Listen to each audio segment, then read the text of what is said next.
hermanos y hermanas, buenos días. Bien, como bien ha dicho María José, hoy empezamos una serie nueva, un discipulado con propósito. Bien, este va a ser el título de la serie y bueno, es el título porque realmente el discipulado tiene un propósito muy claro, tiene su importancia, tanto en la vida personal, individual, como en la vida comunitaria de la Iglesia.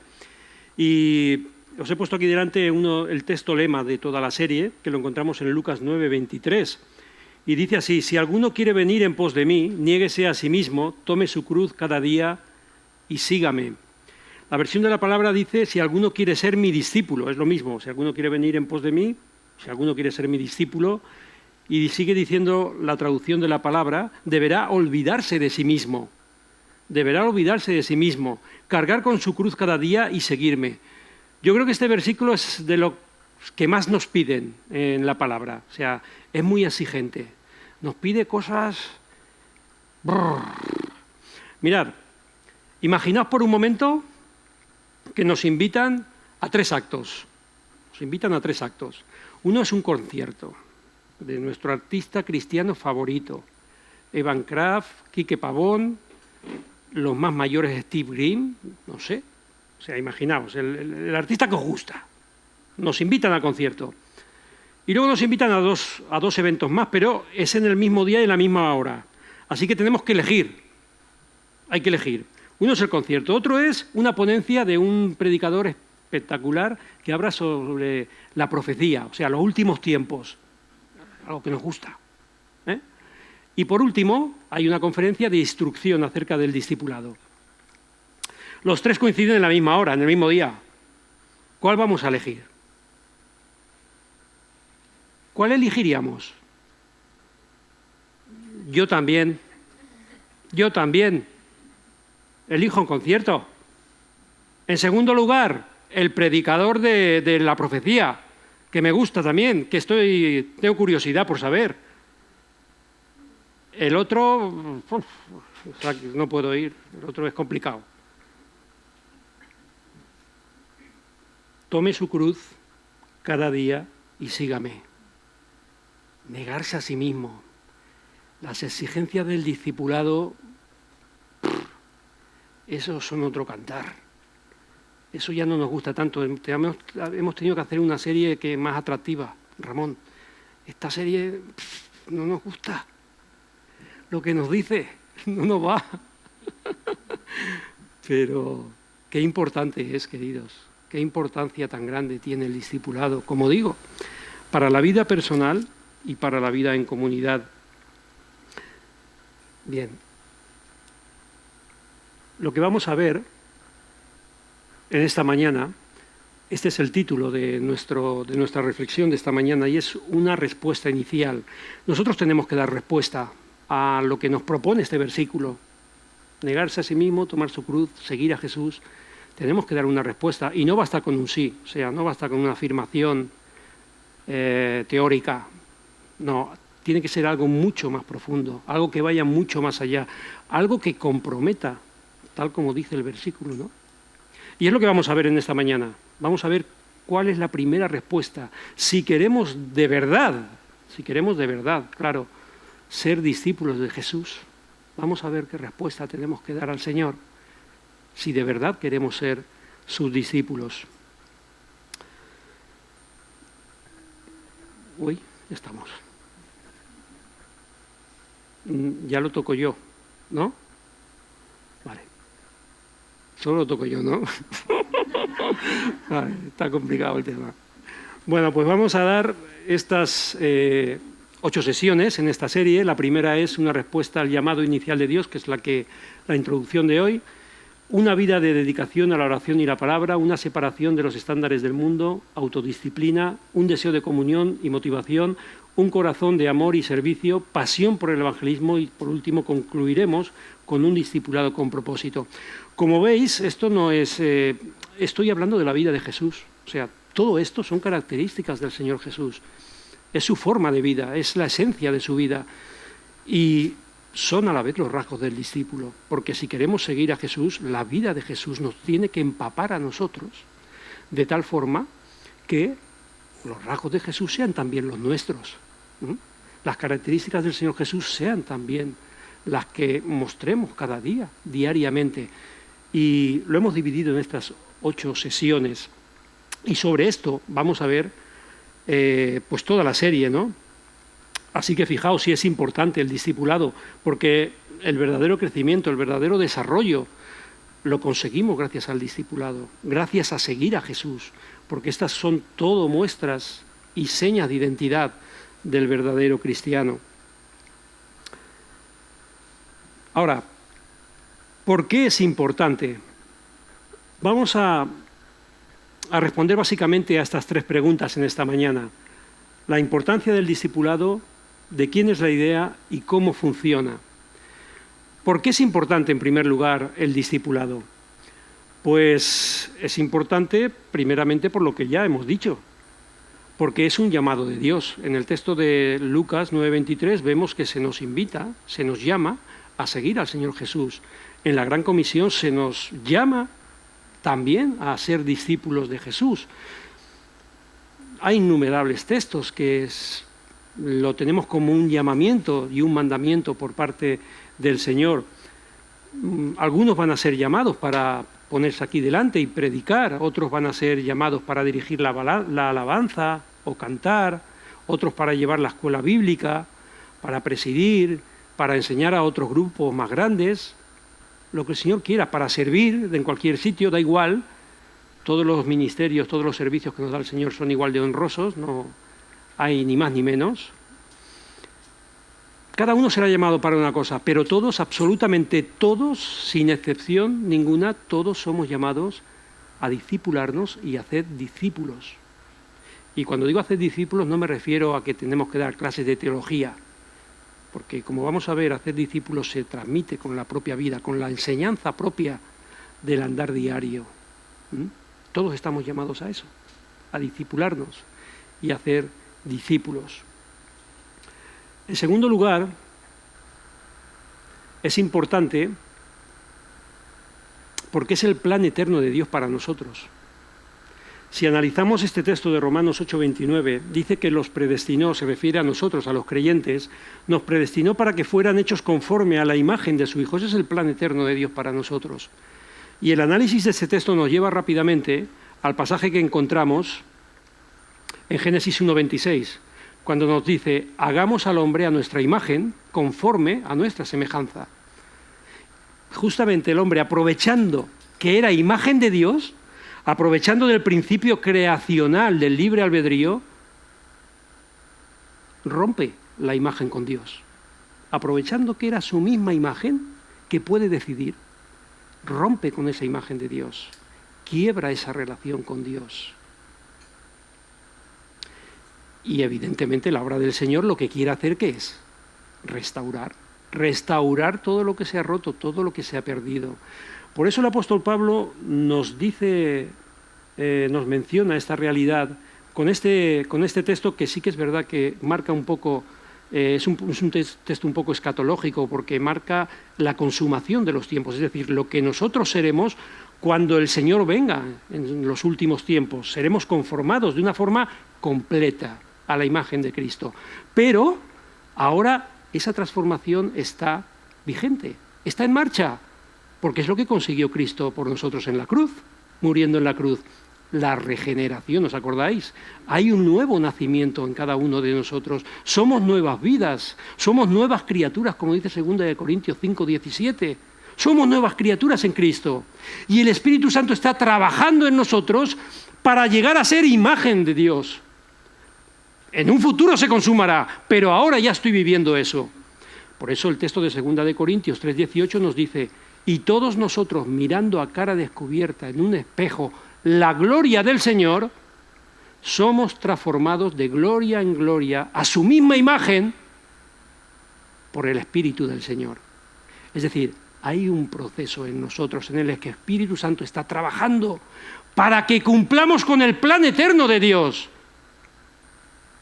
que no es otro que ser imagen y semejanza de su Hijo. Por eso no podemos ser meros espectadores. No podemos ser meros espectadores, no podemos venir aquí, sentarnos, a escuchar. Tenemos que entrar en el terreno de juego, tenemos que negarnos a nosotros mismos, tenemos que tomar la cruz de Cristo todos los días y tenemos que seguirle. Qué fácil decir es esto, ¿eh? Qué fácil decir. Pero es lo que hay, no hay otra cosa. Esta es la base para cumplir toda la obra del Señor. Si queremos cumplir con el propósito, hemos estado hablando mucho del propósito de Dios para la Iglesia. Que si la adoración, que si la comunión, que si el evangelismo, que si tal, que si cual. Pues mira, el propósito esencial en cada uno de nosotros es ser imagen de Cristo, es ser imagen de Jesús. Porque en la medida que seamos capaces de absorber la enseñanza y la vida de Jesús, seremos capaces de cumplir con las demás tareas que el Señor nos mande. No hay otra, no hay otra.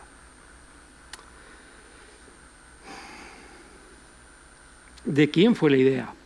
¿De quién fue la idea?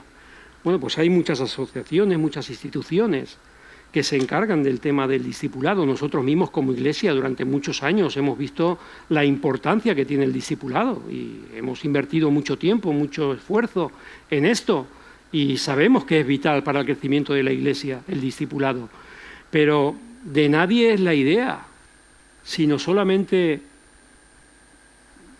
de Dios. De Dios es la patente original. De Cristo es el modus operandi. Él fue el primer ejemplo, el primero que nos enseñó a discipular y el primero que hizo discípulos. Así que bueno es que nos fijemos cómo lo hizo, ¿no? Es lo normal, ¿parece? Él no cayó en el molde de la religión formal. Él no se ajustó a ese panorama de los rabinos del primer siglo. Él empezó de un modo muy distinto. Escogió un puñado de hombres, a 12 concretamente. Nada de campañas multituosas, ni programas dinámicos, ni nada de eso. No, él escogió un grupito, 12 hombres solo, que iban a ser los receptores y a la vez los transmisores de toda su vida, de toda su enseñanza. Solo con 12. ¿Y qué sucedió? ¿Qué sucedió cuando el Señor partió, cuando Él murió en la cruz y ascendió, resucitó y ascendió a los cielos? ¿Cambiaron las cosas? No, no cambiaron las cosas. Dice Mateo 28, del 16 al 20. Pero los 11 discípulos se fueron a Galilea, al monte donde Jesús les había ordenado, y cuando le vieron le adoraron, pero algunos dudaban. Y Jesús se acercó y les habló diciendo: toda potestad me es dada en el cielo y en la tierra. Por tanto, id y haced discípulos a todas las naciones, bautizándolos en el nombre del Padre, del Hijo y del Espíritu Santo, enseñándoles que guarden todas las cosas que os he mandado. Y he aquí yo estoy con vosotros todos los días hasta el fin del mundo. Amén. Estas son las palabras finales del Evangelio de Mateo. La última parte nos resulta muy familiar porque es la Gran Comisión, todos nosotros la conocemos. Sabemos muy bien claramente lo que el Señor les dice, ¿no? Pues eso, hacer grandes reuniones de alabanza para adorarme y honrarme. ¿Es así? No es así. No es así. Os he engañado. Estudiar teología. Esto sí, estudiar teología. Estudiar teología, porque así sabréis las cosas. ¿Es así? Tampoco es así, tampoco es así. Ganar conversos, a ver si acertamos ahora. ¿Ganar conversos? Tampoco. Ostras, qué atrevida, Merche. Ganar conversos tampoco. Entonces, ¿qué? A ver, venga. Sí, pero concretamente, ¿qué dice el texto? Haced discípulos, haced discípulos, solo una cosa. Un llamamiento muy claro, muy sencillo. Haced discípulos. Y todo lo demás, eso de ir, eso de bautizar, eso de enseñar, todo rodea a este mandamiento principal, que es haced discípulos. No hay más. Solo ese es el mandamiento principal. Ser cristiano o ser convertido no significa ser discípulo. Esto hay una diferencia importante, aunque parece que no. No es lo mismo ser cristiano que ser discípulo. Uno puede ser cristiano, pero no puede ser discípulo, pero a lo mejor no es discípulo, porque no quiere, no por otra cosa, no por nada del otro mundo. Ahora, ¿cómo funciona? para entender lo que es el discipulado, pues evidentemente pues tenemos que fijarnos, como digo, en el ejemplo de Jesús, puesto que Él fue quien originó todo esto. Él es nuestro ejemplo, Él fue el quien empleó el método y resulta razonable estudiar su estilo y cómo lo hizo, ¿no? Y para ello vamos a ver el texto que encontramos en Marcos 3, del 13 al 14. Un texto también muy significativo, cortito, pero que tela marinera lo que nos dice este texto. Con lo corto que es, menos mal que no es más largo, porque si no... Pero fijaos qué detalles más importantes tiene. Después subió al monte y llamó así a los que Él quiso, y vinieron a Él y estableció a 12, para que estuviesen con Él y para enviarlos a predicar. El Señor está comenzando su ministerio, está pensando cómo lo va a hacer, está pensando en su estrategia y, bueno, lo hace con cautela, lo hace discretamente, dice que se sube al monte. Se sube al monte, se aparta y allí determina a quién va a preparar. Y allí anuncia su decisión, allí en lo alto del monte. Anuncia su decisión con un nombramiento. Dice que selecciona a 12. Se ve que habían más disponibles, había nombres de allí dispuestos, porque este texto nos lo sugiere. Estableció a 12, había más, pero él estableció concretamente a un grupo de 12 personas. Después de dicho nombramiento, tiene lugar la asociación. Es decir, esos hombres debían estar con él. Asociación, relación, debían estar con él. Y finalmente vino la tarea. ¿Cuál era la tarea? Enviarles a predicar, enviarles a predicar. El texto nos lo dice todo, o sea, nos dice los hechos y nos dice además el orden. Primero lo anuncia, luego viene la asociación y luego finalmente viene la tarea. Bueno, vamos a ver, ¿y cuál es el programa de estudios que emplea el Señor Jesús? Porque claro, cuando queremos hacer discípulos hay un programa de estudios. ¿Cuál es el programa de estudios? El texto nos lo revela. ¿Cuál pensáis que es el programa de estudios? A ver quién...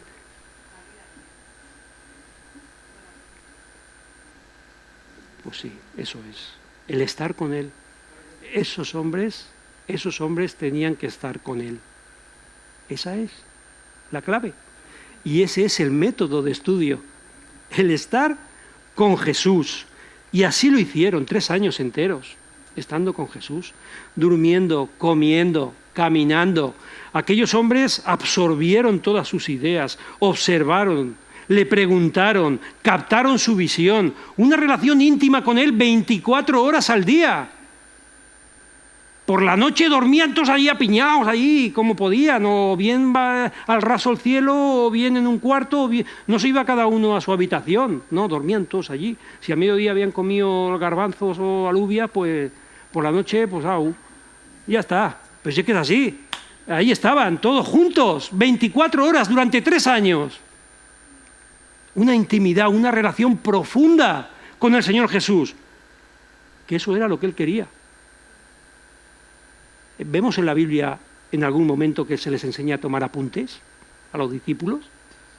¿O que empleen algún método con el cual luego van a ir a las personas y van a ver, ¿sí? ¿O que se aprendan de memoria los versículos de la Torá? No vemos nada de eso. No vemos nada de eso porque lo que el Señor les pedía era tiempo. Tiempo con Jesús, tiempo con Él. No hay más. Si la prioridad es Jesús para nosotros, Él quiere nuestro tiempo. Porque al final lo más valioso que tenemos, ¿qué es? Es el tiempo. Es el tiempo.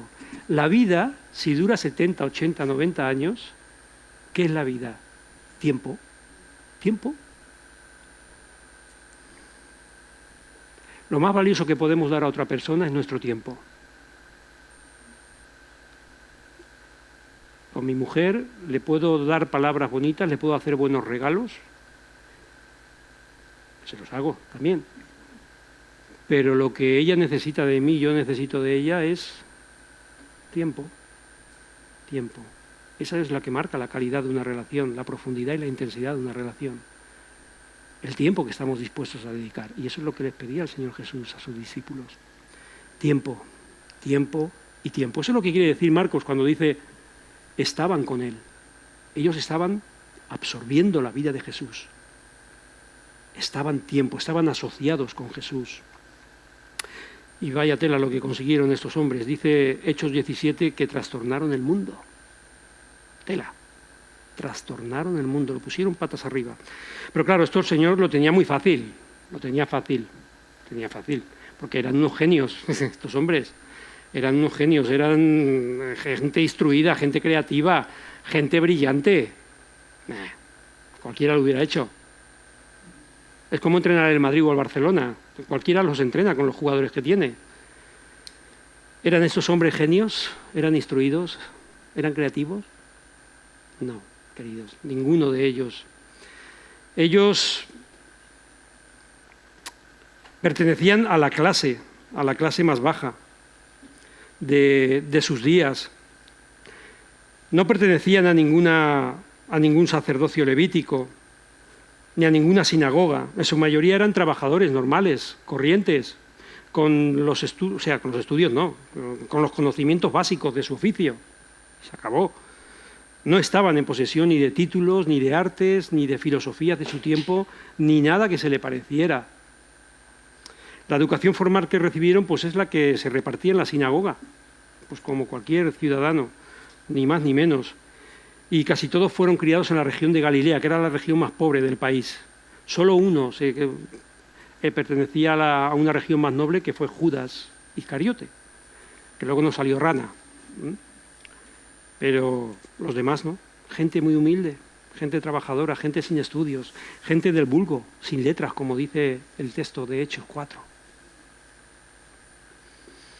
Se les pudiera considerar en cualquier estándar cultural como unos pringaillos. O sea, gente que poco tiene que dar, poco tiene que dar. Así que nos preguntamos, ¿cómo Jesús los utilizó? ¿Cómo los utilizó? ¿Cómo consiguieron estos hombres lo que consiguieron?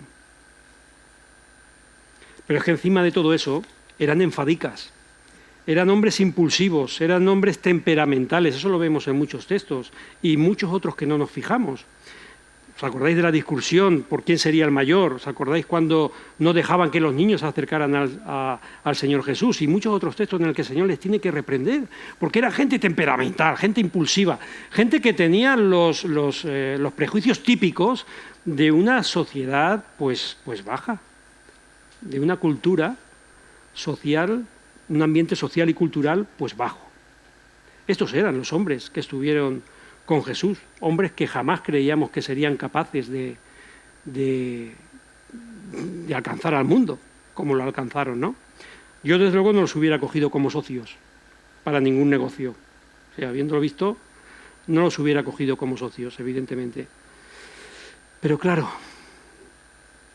ellos estaban con Jesús, ellos estaban con el Hijo de Dios, con el Dios eterno, con la verdad encarnada. Eso es lo que les hizo capaces de conseguir todo lo que consiguieron. La realidad, la divinidad de Jesús, la verdad de Jesús, fue lo que a estos hombres los cambió. Lo que hace inexplicable que consiguieran todo lo que consiguieron. Estos hombrecillos, estos pringaillos, como decíamos, ¿no? ¿Cómo es posible? Pues porque estaban con el Hijo de Dios. Y les había dado lo que les pedía, que era intimidad, relación, tiempo, asociación con Él. Por eso consiguieron lo que consiguieron. Dice Hechos 4, cuando arrestan a Pedro y a Juan, pues ellos se defienden de sus acusadores, de sus críticos, y dice el versículo 12 de Hechos 4, alegando su defensa, tanto Pedro como Juan, dice, y en ningún otro hay salvación porque no hay otro nombre bajo el cielo dado a los hombres en que podamos ser salvos. Y el versículo 13, fijaos lo que dice, entonces viendo el denuedo de Pedro y de Juan y sabiendo que eran hombres sin letras y del vulgo, se maravillaban y les reconocían que habían estado con Jesús. Sus propios críticos, aquellos que le estaban juzgando y condenando, se maravillaban. Estos hombres no tienen letras. ¿De dónde han salido? Si estos son, eso, Juan, Pedro. Se maravillaban y reconocían que estos hombres estaban con Jesús. Estos hombres son diferentes. Estos hombres son transformados por Cristo. Eso es lo que hacía la gran diferencia de los discípulos. El tiempo que pasaron con Jesús había cambiado completamente a estos hombres, haciéndoles capaces de cambiar el mundo. Y ese es el kit de la cuestión, queridos, no es otro. No hace falta aprender la Biblia de memoria, no nos hacen falta estudios, grandes estudios. Nos hace falta tiempo con Jesús. Hombre, sí que hacen falta estudios, a ver. Sí, es que hacen falta estudios y estudiar la palabra y todo. Pero mi prioridad es darle al Señor lo más valioso que tengo y darle lo que Él me pide, que no es otro que relación íntima con Él, personal con Él, dinámica con Él. Y eso solo se lo puedo dar con mi tiempo, con mi tiempo. No me sirven ni las buenas palabras, ni mis buenas pretensiones, ni absolutamente nada. Y eso es lo que hace que estos hombres crecieran en su entrega, en su consagración. Habían aprendido bien acerca de la vida de Jesús por estar con Él, por estar con Él. ¿Cómo puedo llegar a ser un verdadero discípulo? Pues bueno,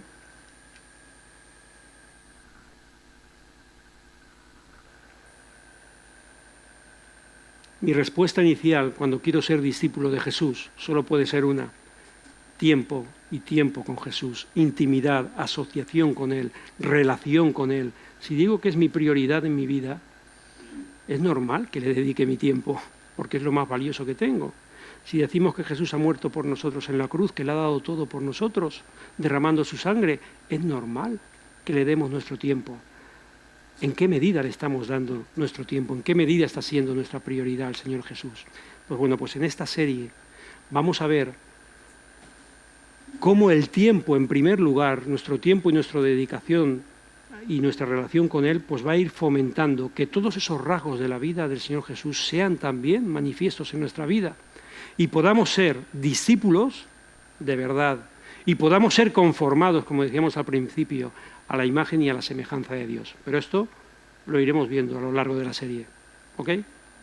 Gloria al Señor. Amén.